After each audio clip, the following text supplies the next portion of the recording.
첫 번째 토론자로 경기연구원 경기북부특별자치도 연구센터 이정훈 센터장님을 모셔서 첫 번째 토론을 들어볼 수 있도록 하겠습니다. 힘찬 박수로 맞아주실까요?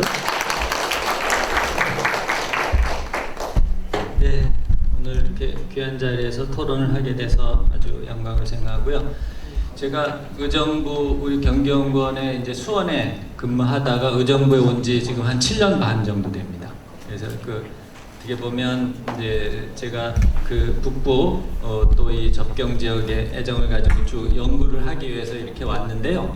여러 행사에 참여해봤지만 오늘 이렇게 귀한 분들 우리 이영봉 의원님 소개하시는데 이렇게 많은 분들을 한꺼번에 뵌 건 처음인 것 같아요. 예, 그래서 아주 좋은 뜻깊은 자리라는 생각이 들고요. 또 오늘 이 토론회가 의미가 있는 것은 기본적으로 우리가 많은 이야기들을 해왔지만 그리고 지역 발전에 대해서 여러 가지 노력을 해왔는데요. 이 의정부의 그동안 적어도 예를 들면 이전에 한 뭐 20년, 30년 아니면 50년 더 거슬러 올라가도 의정부가 발전할 수 있는 완전히 새로운 도시로 발전할 수 있는 계기가 뭐가 있었을까 하면 지금 이 이슈와 더불어서 아주 좋은 그런 여건과 또 그와 관련된 노력들이 이루어지고 있어서 아마 그러실 거예요. 이거 전부터 벌써 10년, 20년 전부터 얘기했는데 이게 되겠어? 라고 하는 분들도 계실 텐데 지금은 좀 다르다 이런 말씀 좀 드리고요. 그 중에 하나가 바로 이 반환공여구역을 의정부 시민들 그 다음에 의정부 시의 발전 정도에 맞게 활용하는 것은 이 의정부가 새로운 도시 그러니까 경기북부 수부도시로서의 자부심을 가지고 있지만 아까 여러 가지 지표를 보셨듯이 왜 1인당 GRDP가 꼴찌가 되었을까? 근데 이런 생각들, 그 얘기는 뭐냐면요. 예를 들어서 집값이 너무 비싸서 이 땅값이 너무 비싸서 다 내쫓고 좋은 아파트만 있다. 예를 들면 이제 그럴 경우에도 1인당 GRDP가 낮을 수도 있는데 보통의 경우에는 그런 경우는 별로 없어요. 1인당 GRDP가 낮은 경우는 그냥 아파트 단지로 이렇게 많이 개발이 됐고 한데 좋은 기업들이 안 들어온다는 거거든요. 그 얘기는 뭐냐면 몇 가지 애로사항이 생깁니다. 지역에. 첫 번째는 우리 주민들이 멀리 가셔야 돼요. 좋은 일자리를 구하기 위해서는 멀리 가셔야 된다는 게 첫 번째.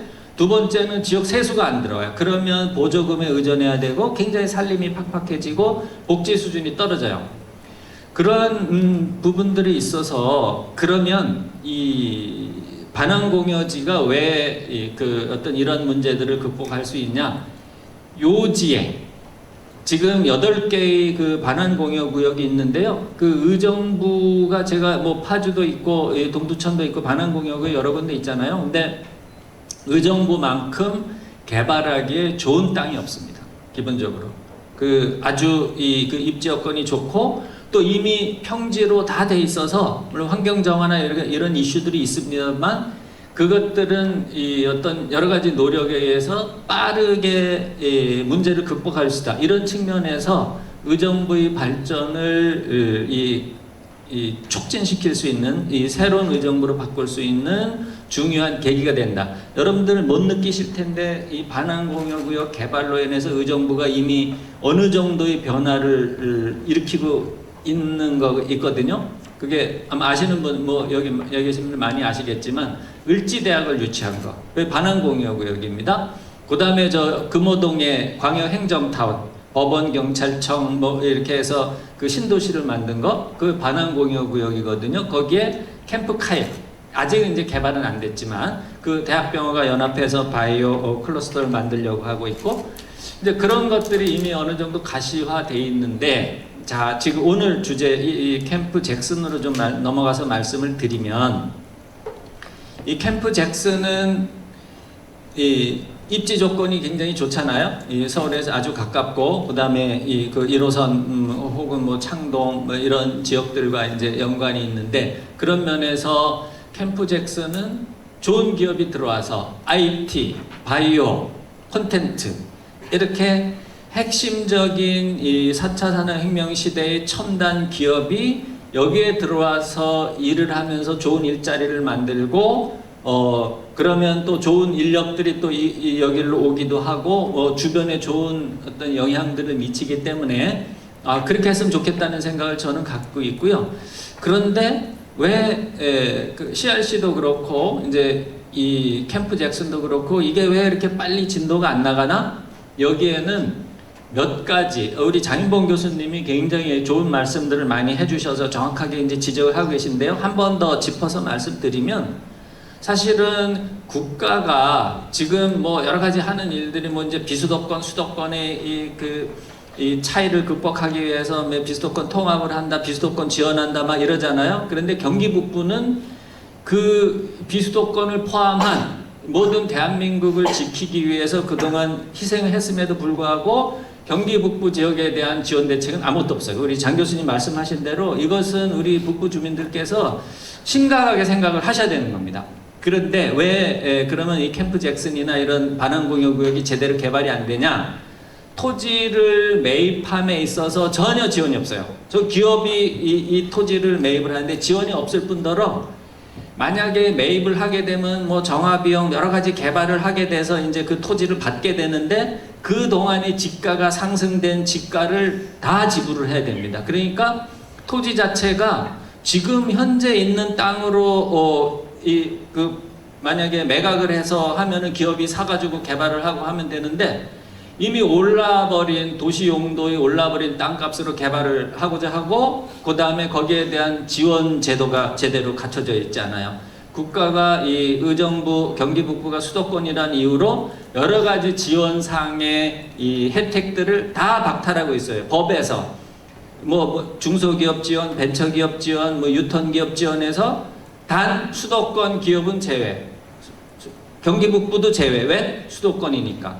그래서 이제 그 시간이 돼서 마무리 말씀드리면 그 부분 이 토지 매입비 법 제14조의 토지 매입이 도로, 공원 뭐 이런 것만 지원을 하게 돼 있거든요. 그것들을 이 지역을 위해서 일자리 창출할 기업이 들어오는데 그거는 왜 국가가 지원을 안 합니까?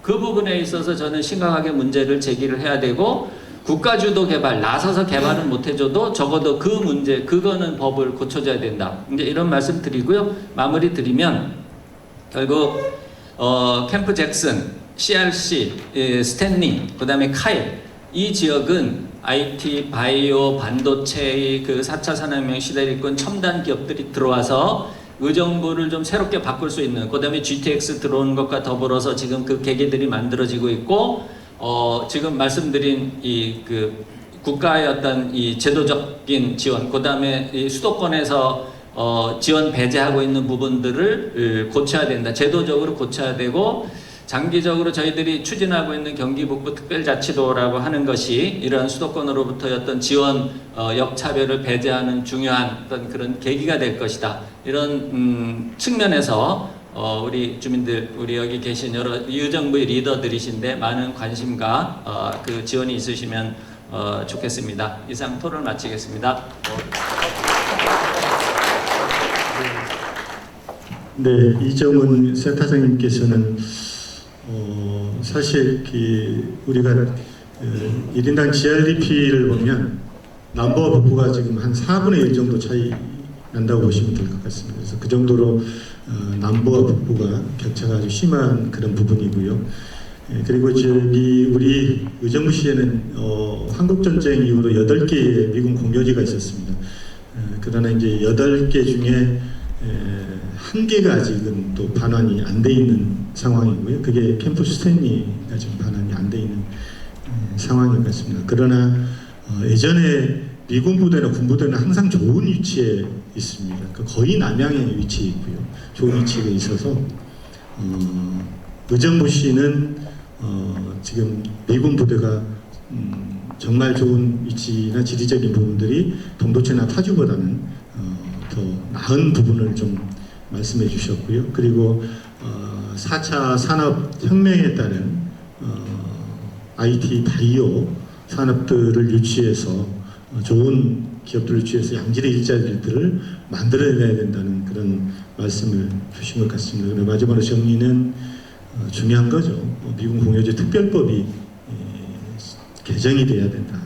이건 민간 주도형보다는 국가가 토지 비용들을 부담하는 게 맞다라는 결론적인 말씀을 주신 것 같습니다.